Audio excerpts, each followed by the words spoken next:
서울 용산구 한남동의 언덕 위에는 웅장하고 고요한 대저택이 자리하고 있었습니다. 외부에서는 보이지 않을 만큼 높은 담과 정교하게 제작된 철제 대문이 집을 감싸고 있었고, 그 안에는 넓고 잘 가꿔진 정원이 펼쳐져 있었습니다. 수십 년을 관리해 온 해양목은 대칭을 이루며 서 있었고, 정원의 중심에는 섬세하게 조각된 대리석 분수대가 물줄기를 뿜어내고 있었습니다. 모든 것이 완벽하게 정돈되어 있었지만 그곳은 이상하리만치 적막했습니다. 대저택의 내부는 더더욱 그랬습니다. 대리석 바닥은 손님이 거의 없는 호텔 로비처럼 반짝였고, 천장에는 거대한 샹들리에가 걸려 있었으며 벽에는 값비싼 그림과 수많은 상패들이 걸려 있었습니다. 저택은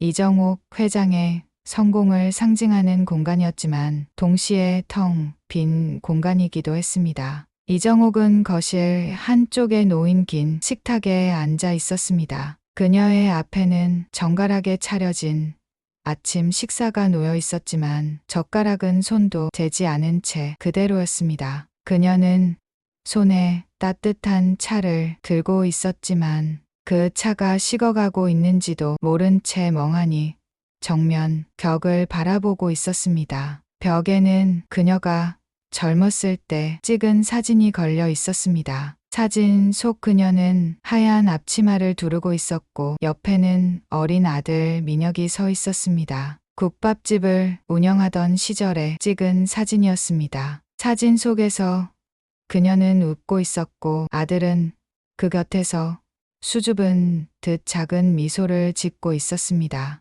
이정우 그 사진을 오래도록 바라보다가 고개를 숙였습니다. 그녀의 얼굴에는 깊은 주름이 새겨져 있었고 눈빛에는 무언가를 짊어지고 살아온 세월의 무게가 담겨 있었습니다.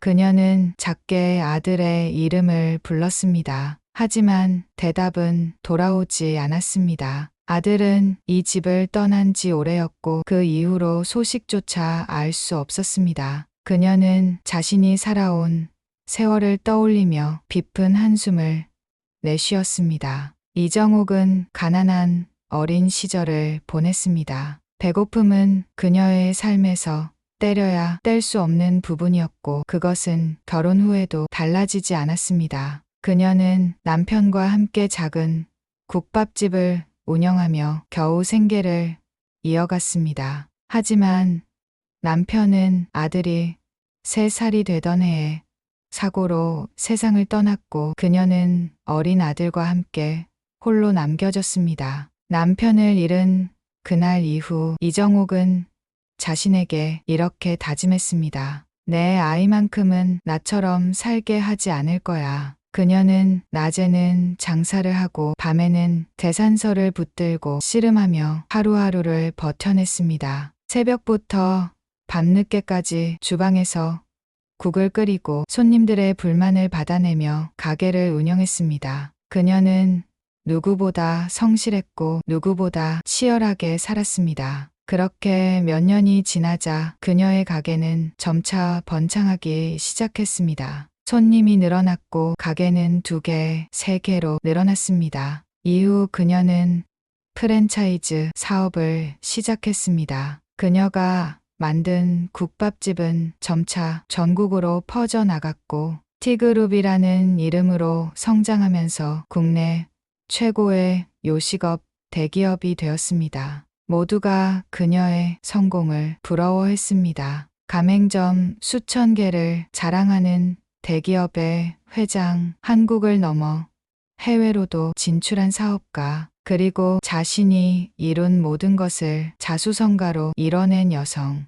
언론은 그녀를 찬양했고 사람들은 그녀를 롤모델로 삼았습니다. 하지만 정작 그녀의 마음속에는 늘 텅 빈 공간이 자리 잡고 있었습니다. 성공 뒤에 남은 것은 결국 깊은 고독뿐이었습니다. 그녀는 성공을 위해 너무 많은 것을 희생했습니다. 그 중에서도 가장 큰 희생은 아들과의 관계였습니다. 민혁은 어릴 적부터 음악을 좋아했습니다. 그는 기타를 치며 노래를 부르는 것을 사랑했습니다. 하지만 이정옥은 그것을 인정하지 않았습니다. 음악 먹고 살기 힘든 세상에서 그런 걸 해서 뭐 하겠다는 거야? 정신 차려라. 이정옥은 아들의 꿈을 현실적이지 않은 허황된 것이라고 여겼습니다. 대신 그녀는 아들에게 자신의 사업을 물려받기를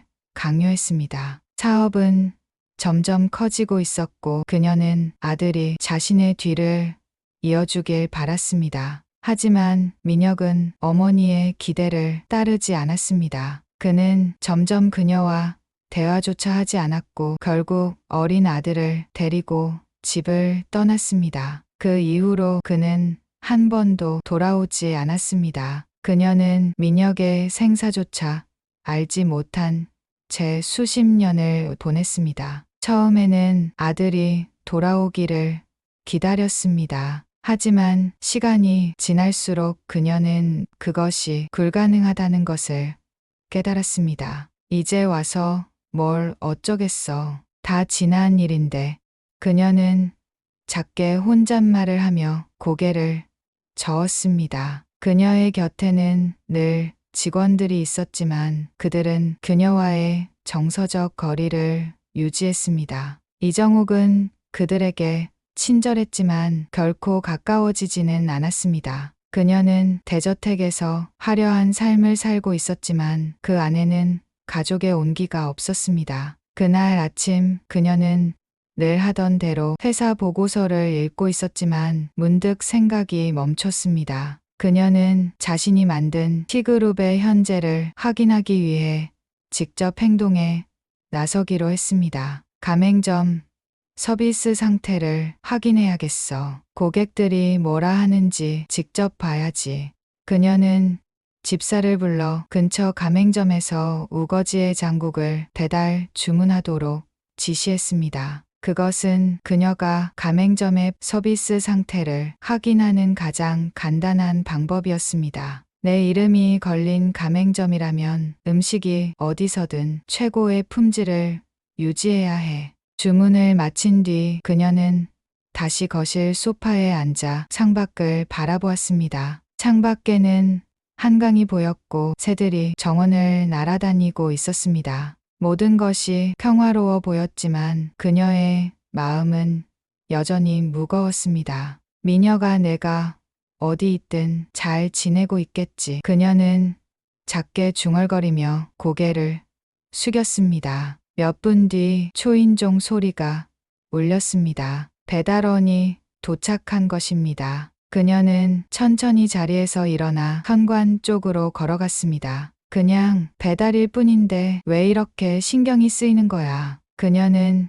작게 혼잣말을 하며 현관문을 열 준비를 했습니다. 서울의 아침은 언제나 분주했습니다. 사람들은 각자의 삶을 위해 바쁘게 움직였고 거리는 늘 소음과 사람들로 가득 찼습니다. 하지만 그 틈에서 오토바이를 타고 이동하는 한 청년의 표정은 무표정 그 자체였습니다. 최현우 21세. 그는 그저 묵묵히 오토바이의 핸들을 잡고 앞을 바라보았을 뿐이었습니다. 오토바이 뒤에는 배달 가방이 단단히 고정되어 있었고 그 안에는 막 조리된 따끈한 음식이 담겨 있었습니다. 현우는 고개를 들어 하늘을 잠시 바라보았습니다. 봄이 끝나가는 서울의 하늘은 맑았고 햇살은 따뜻했습니다. 하지만 그런 사소한 위안도 현우에게는 큰 의미가 없었습니다. 그의 머릿속은 늘 복잡했고 마음속에는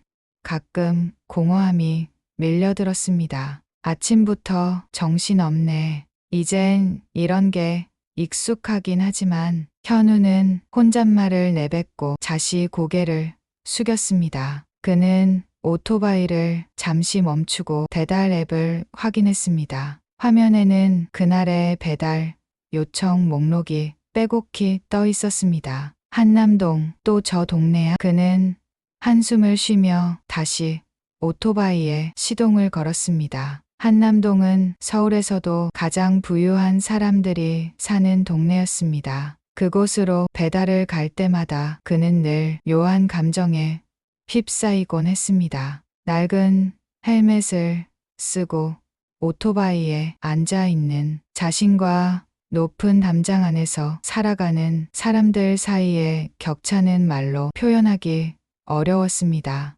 이렇게 큰 저택에서 사는 사람들은 대체 어떤 기분일까? 현우는 스스로에게 물었지만 답은 없었습니다. 그는 그냥 배달을 할 뿐이었습니다. 현우는 배달 일을 시작한 지 약 2년이 되어가고 있었습니다. 고등학교를 졸업한 뒤 그는 대학 진학을 포기했습니다. 학비를 감당할 수 없었고 어쩌면 공부를 계속할 이유조차 찾을 수 없었기 때문이었습니다. 대신 그는 오토바이를 타고 배달 일을 시작했습니다. 처음에는 그저 잠깐 할 생각이었습니다. 하지만 배달 일이 생각보다 수입이 괜찮았고 무엇보다도 다른 일을 찾는데 드는 시간을 줄일 수 있었습니다. 그는 배달 앱에 접속만 하면 즉시 일을 시작할 수 있었습니다. 돈만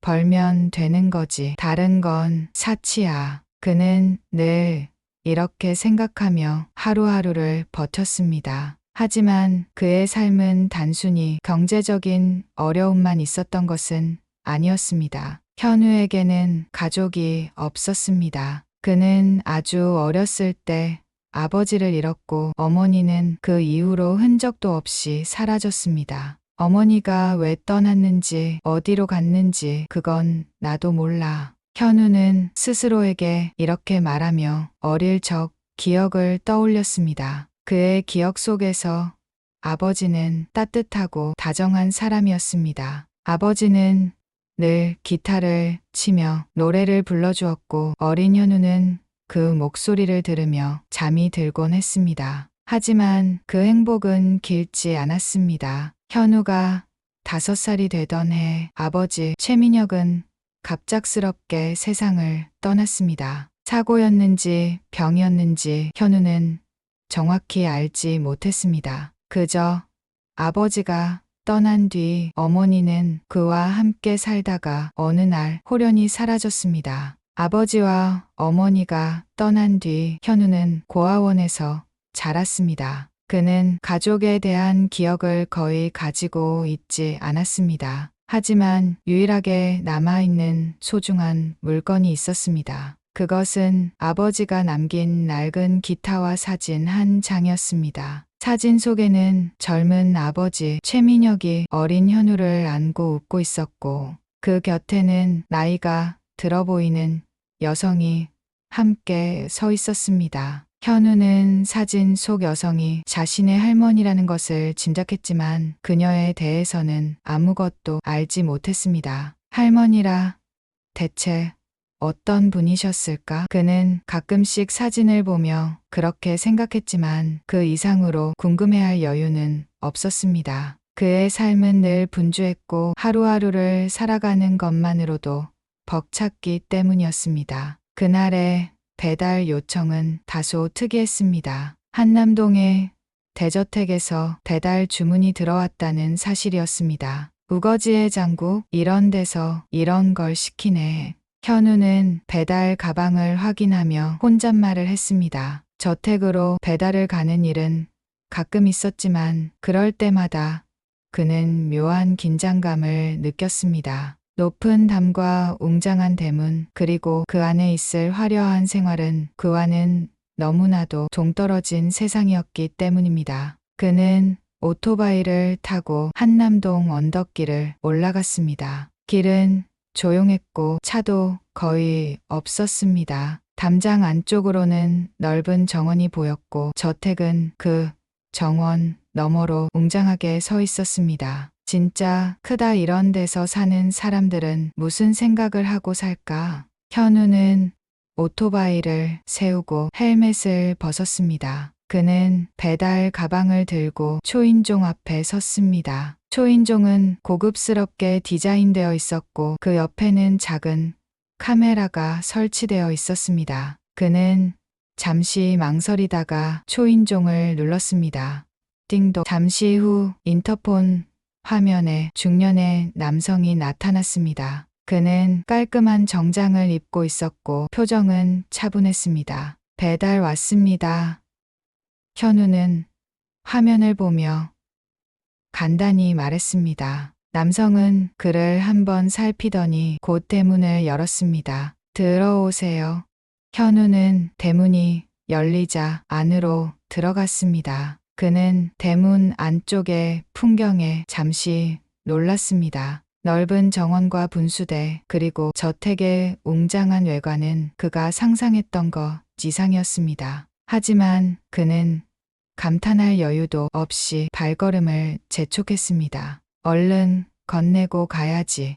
괜히 오래 있으면 불편하니까. 현우는 저택의 현관 앞에 도착해 초인종을 다시 눌렀습니다. 그런데 문이 열리는 순간 그는 자신도 모르게 약간 긴장했습니다. 저택 안에서 어떤 사람이 나올지 그리고 어떤 상황이 벌어질지 전혀 예상할 수 없었기 때문입니다. 현관문이 열렸습니다. 문 밖에는 배달 가방을 든 한 청년이 서 있었습니다. 그는 조금 긴장한 듯한 얼굴로 고개를 숙이며 인사했습니다. 안녕하세요.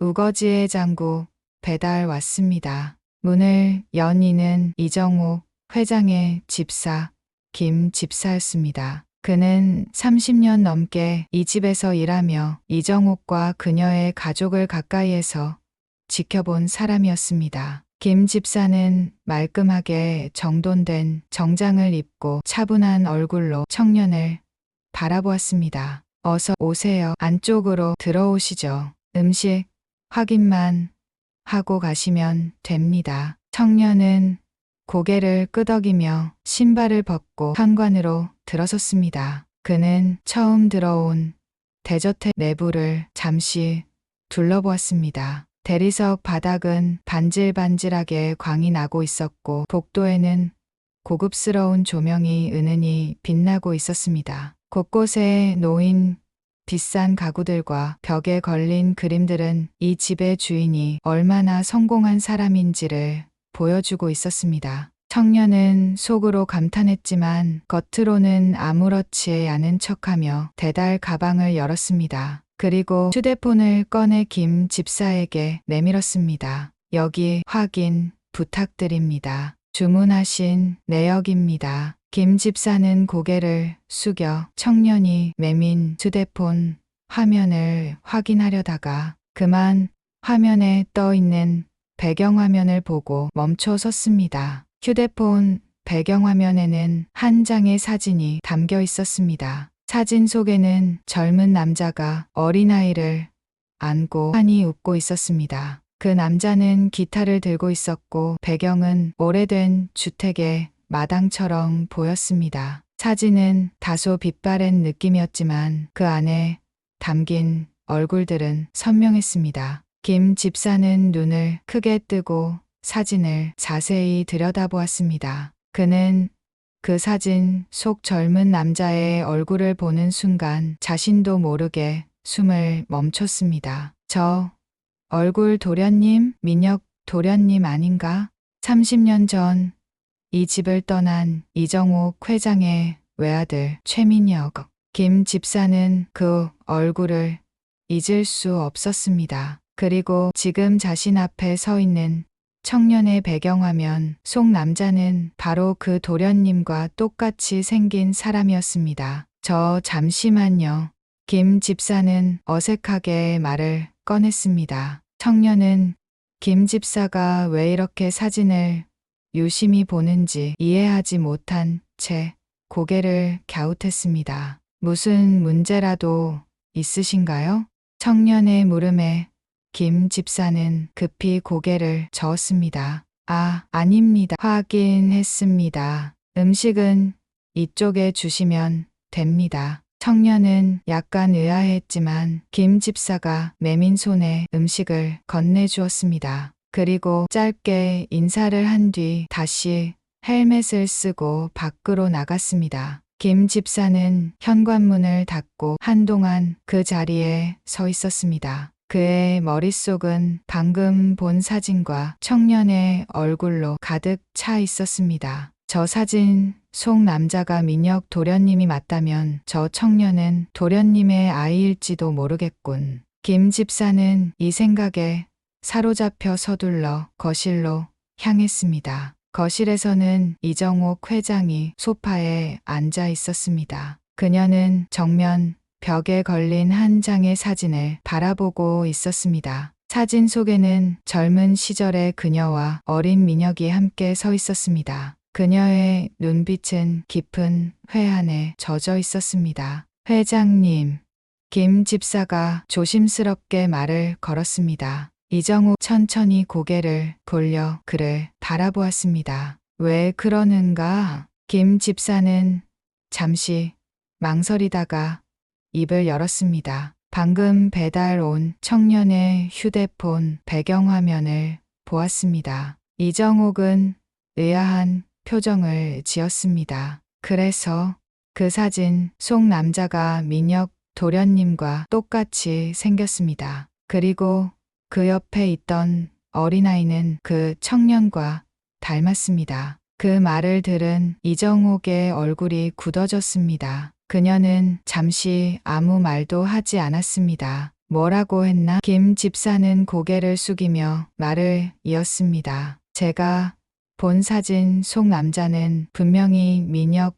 도련님이었습니다. 그리고 그 청년은 아마도 도련님의 아들일지도 모릅니다. 이정옥은 그 자리에 얼어붙은 듯 멈춰 섰습니다. 그녀의 손가락이 가늘게 떨리기 시작했습니다. 그 아이가 정말 민혁의 아들이라고?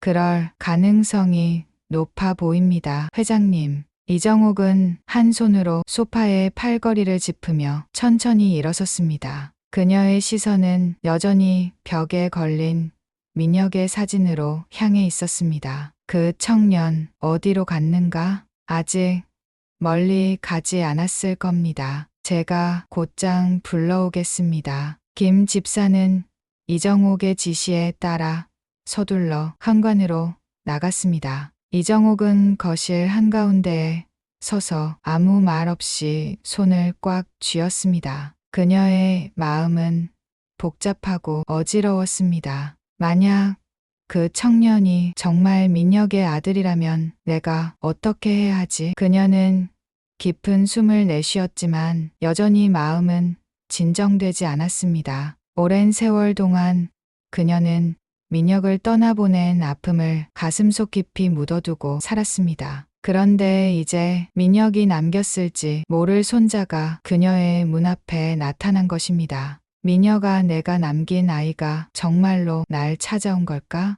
그녀는 작게 중얼거리며 천천히 고개를 저었습니다. 마음속 한편에서는 설렘과 기대가 피어오르고 있었지만 동시에 두려움과 혼란도 함께 릴려들고 있었습니다. 김 집사가 현우를 다시 데려왔을 때 이정옥은 거실 중앙에서 서성이고 있었습니다. 그녀는 벽에 걸린 사진을 바라보는 듯했지만 사실 그녀의 시선은 허공에 멈춰 있었습니다. 사진 속 아들의 얼굴과 방금 김 집사가 전한 이야기가 얽혀 머릿속에서 떠나지 않았습니다. 회장님, 배달 온 청년을 다시 모셔왔습니다. 김 집사의 나지막한 목소리가 정옥의 생각을 끊었습니다. 그녀는 천천히 고개를 돌려 문 앞에 선 청년을 바라보았습니다. 청년은 어색한 표정으로 고개를 숙이고 서 있었습니다. 아까 배달 드렸던 사람입니다. 혹시 무슨 문제가 있었던 건가요?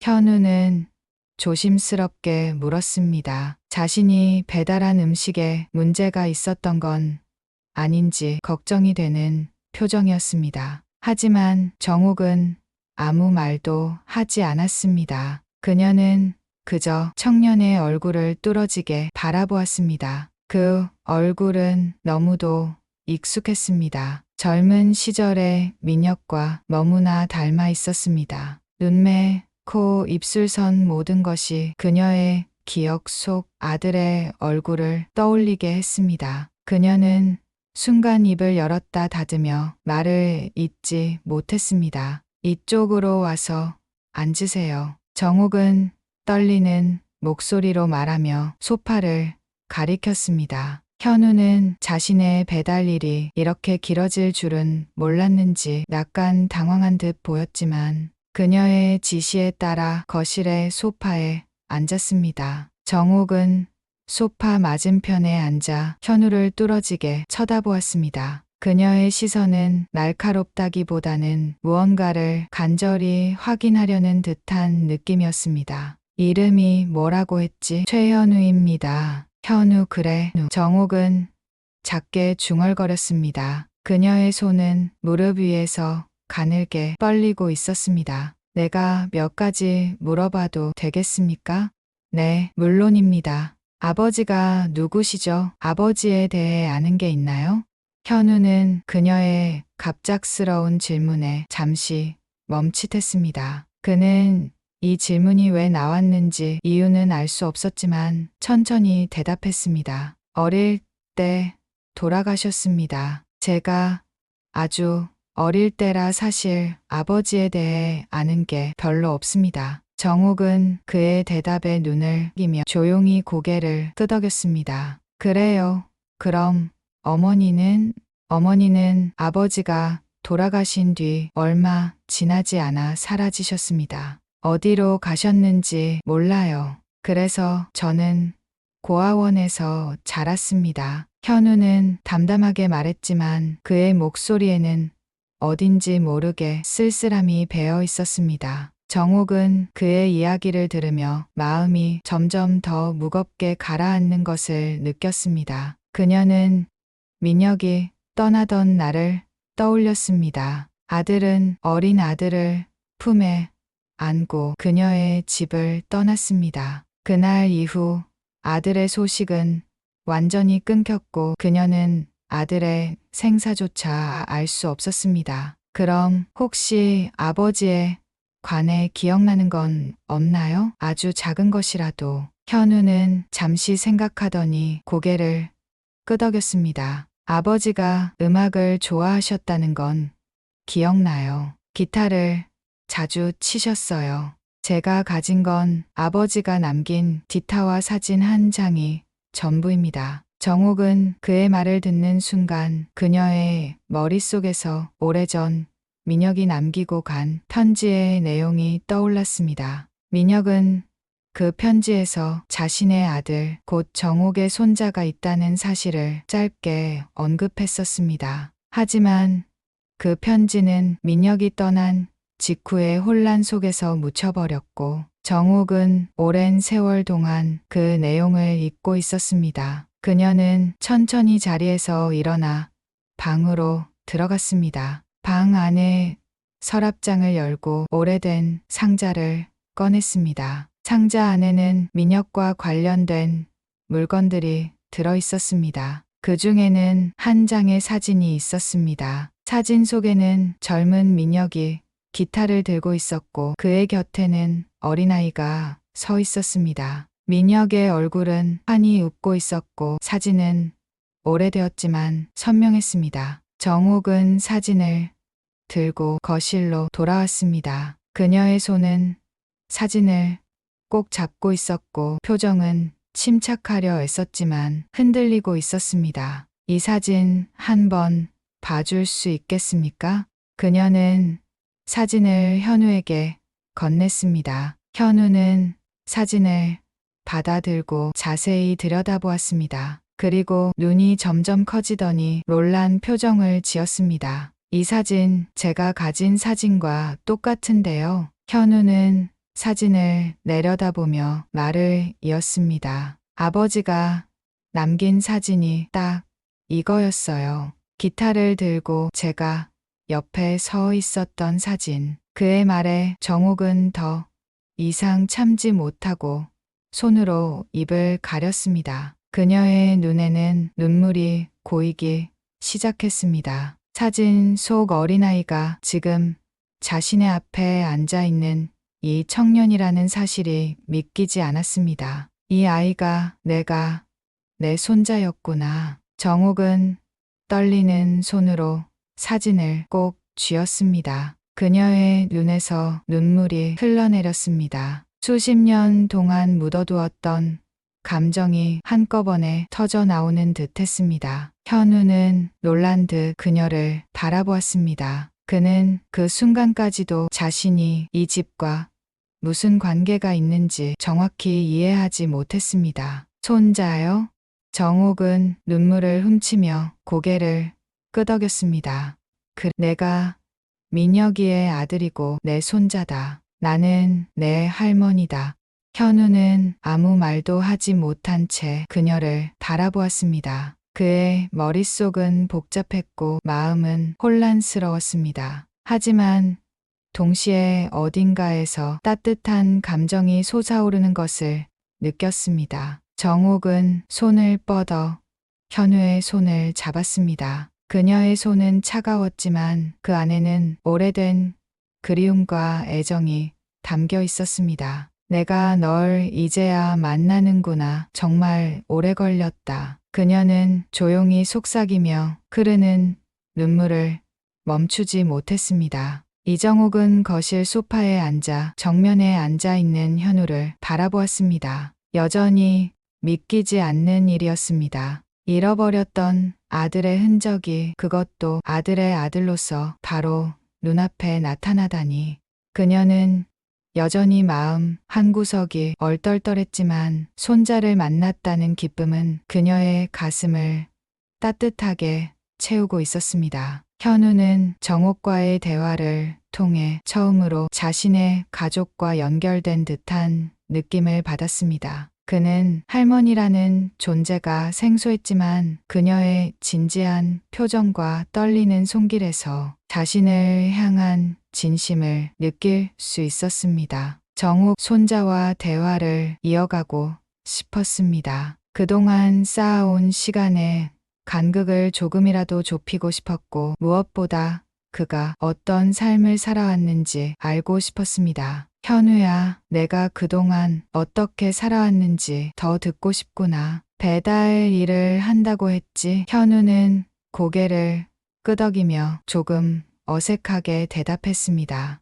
네, 할머니. 배달 일을 한 지는 2년 정도 됐어요. 특별한 기술도 없고 할 수 있는 일이 많지 않아서요. 정우 그의 말을 들으며 가슴 한편이 찡해졌습니다. 손자가 힘든 일을 하며 살아가고 있다는 사실이 마음을 무겁게 했습니다. 그동안 얼마나 고생이 많았겠니? 그런데 내가 배달을 하면서 느낀 점이 있다면 나에게 말해줄 수 있겠니? 아무래도 내가 현장에서 직접 겪은 이야기가 나에게도 도움이 될 것 같거든. 현우는 잠시 망설였습니다. 그는 할머니가 자신에게 관심을 가져주는 것이 낯설었지만 동시에 기분이 묘하게 좋았습니다. 조심스럽게 입을 열었습니다. 배달 일을 하면서 가끔 가맹점의 음식 품질이 들쭉날쭉하다는 걸 느꼈어요. 어떤 날은 음식이 정말 맛있는데 또 어떤 날은 재료가 신선하지 않은 것 같고요. 손님들 불만도 꽤 많았습니다. 정옥은 그의 이야기를 들으며 무겁게 고개를 끄덕였습니다. 그렇구나. 고객들이 그런 점을 느끼면 결국 우리 브랜드 전체에 대한 신뢰가 떨어질 수 있겠지. 현우는 이어서 말을 이었습니다. 가맹점주님들도 많이 힘들어 보였어요. 재정적으로 압박이 심해서 그런지 재료를 아끼려고 하시는 경우도 있었고요. 그런데 그런 것들이 결국 배달원인 저희에게도 영향을 미쳐요. 손님들이 음식에 불만을 품으면 그 불만을 저희가 직접 듣게 되니까요. 정옥은 그의 말을 듣고 깊은 생각에 잠겼습니다. 그녀는 지금껏 본사와 가맹점 간의 관계를 철저히 관리해왔다고 자부했지만 현우의 이야기를 듣고 보니 현장에서 놓치고 있는 부분이 분명히 존재한다는 것을 깨달았습니다. 현장에서 놓치는 것들이 많을 수도 있겠구나. 정옥은 중얼거리며 소파에 등을 기대었습니다. 그녀는 손자의 이야기가 단순한 불만이 아니라 회사 운영에 있어 중요한 통찰을 제공하고 있음을 느꼈습니다. 현우야, 내가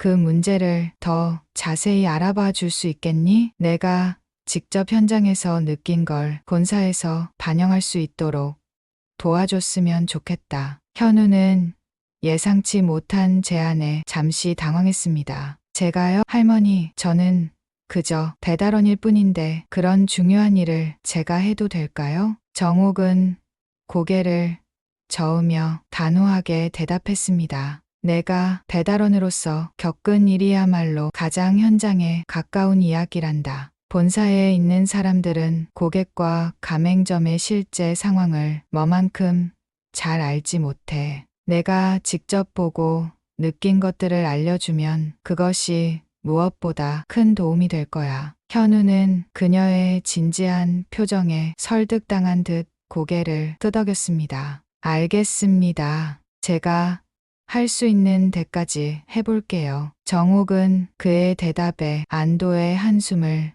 내쉬었습니다. 고맙구나, 현우야. 내가 이렇게 도와주니 정말 큰 힘이 된다. 며칠 뒤 현우는 정옥의 부탁을 받아 자신이 자주 배달을 다니는 가맹점에 방문하기로 했습니다. 그는 평소처럼 배달원으로 일했지만 이번에는 단순히 음식을 배달하는 것 이상으로 가맹점의 상태를 세심히 살폈습니다. 그가 방문한 첫 번째 가맹점은 작은 규모의 국밥집이었습니다. 주방 안에서 일하는 직원들은 피곤한 얼굴로 바삐 움직이고 있었고 가게 주인은 계산대 앞에서 손님들과 이야기를 나누고 있었습니다. 현우는 가게 주인과 대화를 나누며 자연스럽게 가게의 상황에 대해 물었습니다. 사장님, 요즘 가게 운영은 어떠세요? 손님들은 만족하시나요? 가게 주인은 피곤한 얼굴로 한숨을 내쉬었습니다. 솔직히 말해서 힘들어요. 요즘 재료비가 너무 올라서 좋은 재료를 쓰고 싶어도 쉽지가 않아요. 손님들한테도 미안하죠. 맛이 예전 같지 않다는 얘기를 들을 때마다 현우는 가게 주인의 말을 들으며 고개를 끄덕였습니다. 그는 본사에서 가맹점주들에게 제공하는 지원이 충분하지 않다는 것을 깨달았습니다. 본사에서 더 많은 지원을 해주면 좋겠지만 현실적으로 쉽지 않다는 것도 알죠. 그래도 지금은 정말 어려운 상황입니다. 현우는 가게 주인의 이야기를 꼼꼼히 기록했습니다. 그는 이 정보를 정옥에게 전달하기 위해 준비하고 있었습니다. 며칠 뒤 현우는 정옥과 다시 만났습니다. 그는 자신이 배달을 다니며 느끼고 들은 이야기들을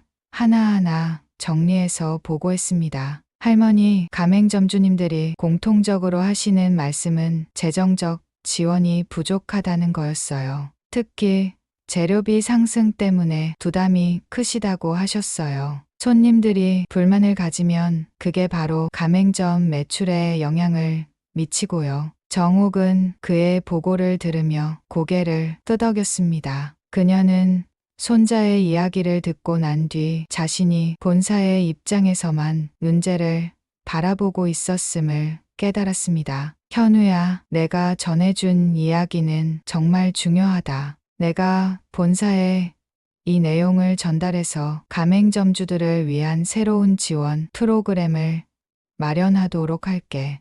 내가 없었더라면 이런 상황을 제대로 알지 못했을 거야. 현우는 그녀의 말에 부끄러운 듯 고개를 숙였습니다. 제가 큰 도움을 드린 건 아닌 것 같아요. 그냥 제가 보고 들은 걸 말했을 뿐인데요. 정옥은 미소를 지으며 손자의 어깨를 가볍게 두드렸습니다. 너는 이미 큰 도움을 주고 있단다. 내가 본 거, 느낀 거, 그리고 내가 가진 진솔함이야말로 우리 회사가 놓치고 있던 부분이었어. 현우는 이 말을 들으며 처음으로 자신이 누군가에게 필요한 존재라는 느낌을 받았습니다. 그는 그날 밤 오래된 기타를 들고 아버지를 떠올리며 조용히 노래를 불렀습니다. 며칠 뒤 현우는 할머니 이정옥 회장의 부탁을 받고 자신이 자주 배달하던 가맹점들을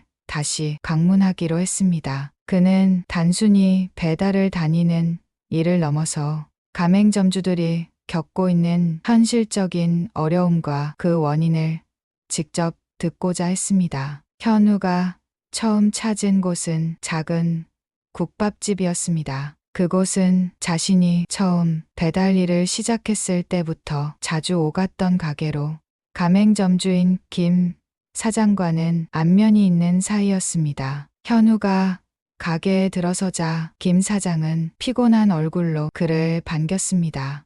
현우구나. 오늘은 배달하러 온 거 아니야? 현우는 웃으며 고개를 끄덕였습니다. 네, 사장님. 그런데 오늘은 배달 말고 다른 이유로 왔어요. 사장님이 가게 운영하면서 힘든 점이 있다면 좀 들어보고 싶어서요. 김 사장은 의아해하며 물었습니다. 갑자기 웬 그런 걸 물어보는 거야? 너희 본사에서 무슨 조사라도 하나?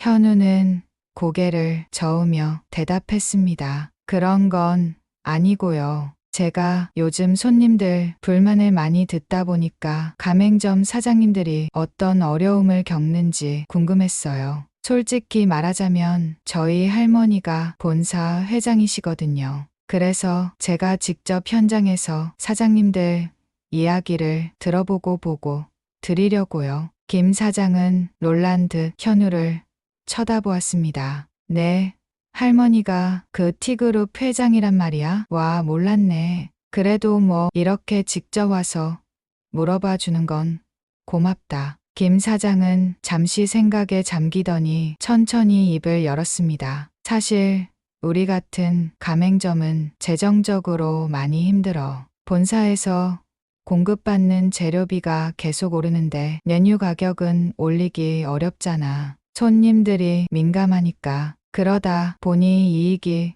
점점 줄어들고 있어. 가끔은 품질을 유지하는 것도 힘들고.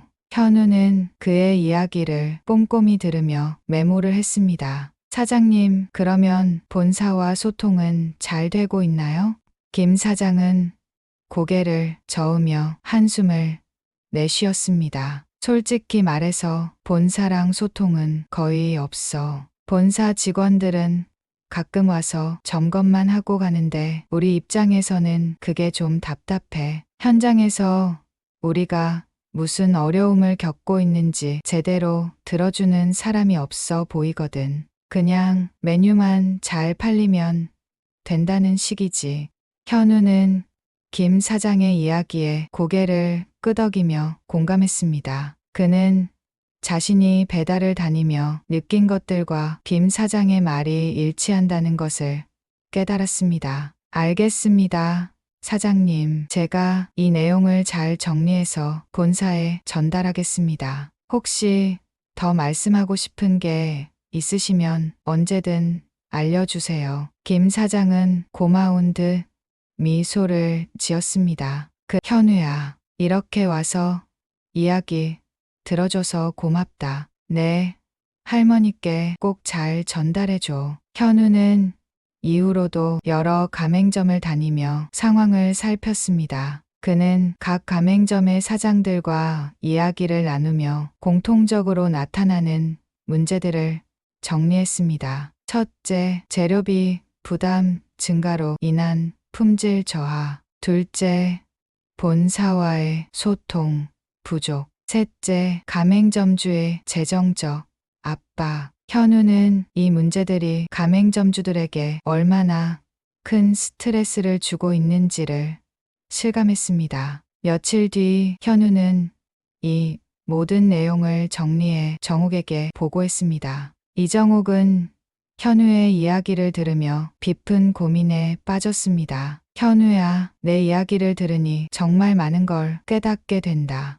내가 본사에서 보고받는 자료만으로는 이런 문제들을 정확히 파악할 수 없었을 거야. 내가 이렇게 직접 발로 뛰어준 덕분에 알게 된 거란다. 정옥은 메모를 하며 생각에 잠겼습니다. 그녀는 평생 사업을 하며 철저하게 효율성과 수익성을 따졌지만 이번만큼은 단순히 숫자로만 판단할 수 없는 문제라는 것을 느꼈습니다. 현장에서 가맹점주들이 이런 어려움을 겪고 있었다니 내가 너무 본사 입장에서만 생각했던 것 같구나. 현우는 조심스럽게 한 가지 제안을 했습니다. 할머니, 혹시 가맹점주님들께 재료비 지원 프로그램 같은 걸 만들어주시면 어떨까요? 아니면 본사와 가맹점 사이의 소통을 강화할 수 있는 새로운 시스템을 도입하는 것도 좋을 것 같아요.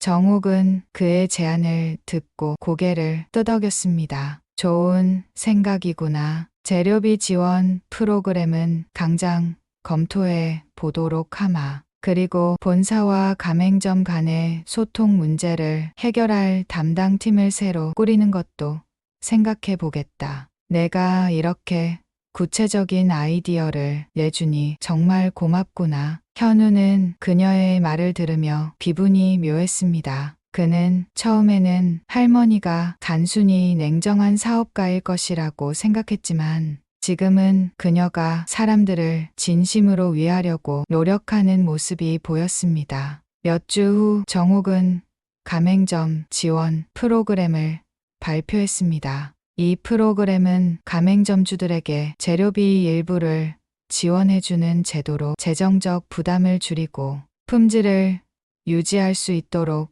돕는 것이었습니다. 또한 본사와 가맹점 간의 소통을 강화하기 위해 현장 소통팀을 신설했습니다. 이 팀은 가맹점주들의 의견을 직접 듣고 문제를 빠르게 해결하기 위해 만들어졌습니다. 이 소식을 들은 가맹점주들은 하나둘 긍정적인 반응을 보였습니다. 김 사장도 현우를 만나 감사의 뜻을 전했습니다. 현우야, 내가 이 일을 위해 애써준 덕분에 우리 같은 가맹점들이 큰 도움을 받을 수 있게 됐어. 정말 고맙다. 현우는 쑥스러운 듯 웃으며 대답했습니다. 제가 한 건 별로 없어요. 다 할머니 덕분이죠. 정옥과 현우는 이 과정을 통해 서로를 더 깊이 이해하게 되었습니다. 정옥에게 현우는 단순히 손자가 아니라 그녀가 놓치고 있던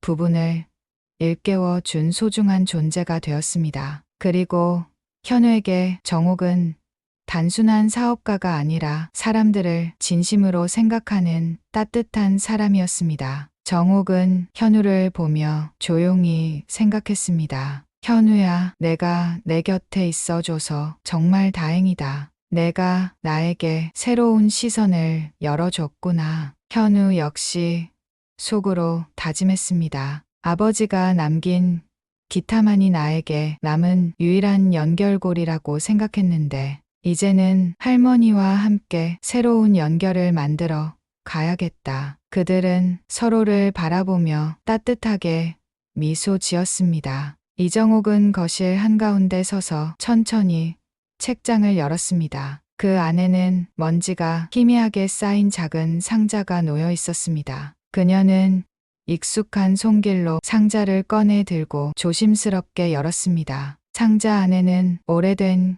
기타 한 대가 들어 있었습니다. 그 기타는 민혁이 살아있을 때 가장 아끼던 물건이었습니다. 그녀는 기타를 꺼내 손으로 천천히 쓸어보았습니다. 나무의 표면은 세월의 흔적으로 인해 조금 바랬지만 그 속에는 여전히 따뜻한 기억이 담겨 있었습니다. 그녀는 기타를 들고 거실로 돌아와 소파에 앉아 있는 현우를 바라보았습니다. 현우는 할머니를 기다리며 다소 긴장한 표정으로 앉아 있었습니다. 그는 최근 며칠 동안 할머니와 시간을 함께 보내며 자신의 삶 전반을 되돌아보고 있었습니다. 정옥은 기타를 들고 조심스럽게 현우의 앞으로 다가갔습니다. 그리고 기타를 그의 손에 건네며 차분히 말했습니다. 현우야, 이건 내 아버지가 가장 소중히 여겼던 것이란다. 민혁이가 이 기타를 얼마나 사랑했는지 나는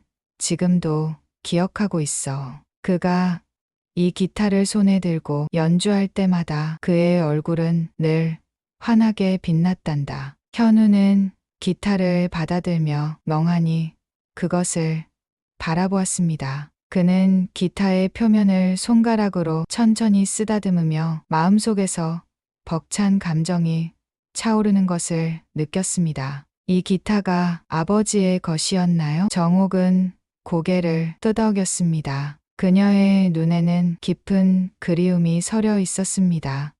내 아버지가 내 나이였을 때부터 이 기타를 손에서 놓지 않았었지. 그는 음악을 정말 사랑했단다. 하지만 정옥은 말끝을 흐리며 잠시 조용히 있었습니다. 그녀는 아들이 이루지 못한 꿈과 그 꿈을 막을 수밖에 없었던 자신의 선택들이 떠올라 가슴이 아팠습니다. 그가 꿈을 이루지 못한 건 나의 잘못이기도 해. 내가 그의 꿈을 이해하지 못했으니까. 나는 그저 현실을 살아가야 한다는 생각에만 사로잡혀 있었어. 하지만 이제는 알겠다. 내 아버지가 이 기타에 담았던 마음, 그리고 그 꿈이 얼마나 소중했는지. 현우는 기타를 품에 안고 고개를 숙였습니다. 그의 눈에는 눈물이 고여 있었습니다. 그는 기타의 묵직한 무게 속에서 아버지의 기억과 그가 이루지 못한 꿈의 조각들을 느꼈습니다. 할머니. 현우는 잠시 말을 멈추더니 천천히 고개를 들며 할머니를 바라보았습니다. 저는 아버지가 어떤 분이셨는지 잘 모르지만 이 기타를 보니 조금은 알 것 같아요. 아버지가 제게 남긴 건 이 기타뿐이지만 이제는 그게 얼마나 큰 의미인지 알겠어요. 제가 이걸 이어받아야 할 것 같아요. 정옥은 그의 말을 듣고 미소 지었습니다. 그녀는 손을 뻗어 그의 손을 꼭 잡으며 말했습니다. 현우야, 이 기타는 이제 내 것이란다. 내 아버지가 이루지 못한 꿈을 내 방식대로 이루어 보거라. 그리고 내가 그 꿈을 이루는 동안 나는 언제나 내 곁에서 널 응원할 것이다. 현우는 기타를 꼭 끌어안으며 눈물을 흘렸습니다. 그는 할머니와의 만남을 통해 자신이 세상에 혼자가 아니었음을, 그리고 가족이라는 것이 얼마나 큰 힘이 되는지를 깨달았습니다. 저도 노력할게요, 할머니. 아버지가 이루지 못한 꿈을 제가 이어갈 수 있도록, 그리고 할머니께도 제가 도움이 되는 손자가 되고 싶어요. 정옥은 그의 말을 들으며 조용히 웃었습니다. 그녀는 자신이 오랜 세월 동안 놓쳐왔던 가족의 소중함을 되찾은 기분이었습니다. 그날 밤 현우는 방에서 기타를 꺼내 조심스럽게 손에 들었습니다. 그는 기타의 줄을 튕기며 조용히 아버지를 떠올렸습니다. 기타 소리는 방 안을 가득 채우며 부드럽게 울렸습니다. 현우는 기타를 연주하며 작은 목소리로 노래를 불렀습니다. 그것은 아버지가 어린 그에게 불러주던 자장가였습니다. 그는 기타 줄을 튕기며 노래를 이어가다 문득 눈물이 흘러내리는 것을 느꼈습니다. 아버지, 이제야 조금 알 것 같아요. 아버지가 어떤 분이셨는지. 다음 날 아침 정옥은 현우와 함께 아침 식탁에 앉았습니다. 그녀는 오랜만에 차려진 밥상을 보며 미소를 지었습니다. 현우는 그녀와 함께 식사를 하며 조심스럽게 물었습니다. 할머니, 앞으로 저희가 함께 할 일이 많겠죠. 정옥은 그의 말을 듣고 고개를 끄덕였습니다. 현우야, 이제 우리가 함께 만들어 갈 시간이 있을 거야. 나는 내가 우리 가족의 새로운 시작이라고 믿는다. 그리고 너와 함께 더 나은 세상을 만들고 싶구나. 현우는 그 말에 고개를 끄덕이며 대답했습니다. 저도 할머니와 함께 더 나은 사람이 되고 싶어요. 그리고 아버지가 남긴 이 기타를 통해 제 방식대로 세상에 좋은 영향을 끼치고 싶습니다. 정옥은 그의 손을 꼭 잡으며 속삭였습니다. 내가 널 만나고 다시 살아갈 힘이 생겼구나. 이제 우리 함께 새로운 길을 만들어 보자. 현우는 기타를 품에 안고 고개를 끄덕였습니다. 그의 마음속에는 이제 더 이상 외로움이 없었습니다. 그는 자신이 세상에 혼자가 아니라는 사실, 그리고 가족이라는 든든한 울타리가 있다는 사실을 깨달았습니다. 정옥과 현우는 그날 이후로 더 많은 시간을 함께 보내기 시작했습니다. 정옥은 현우에게 아버지 민혁의 이야기를 들려주었고, 현우는 할머니와 함께 새로운 미래를 꿈꾸기 시작했습니다. 그들은 서로를 통해 잃어버린 시간을 채우며 함께 새로운 다짐을 만들어 갔습니다.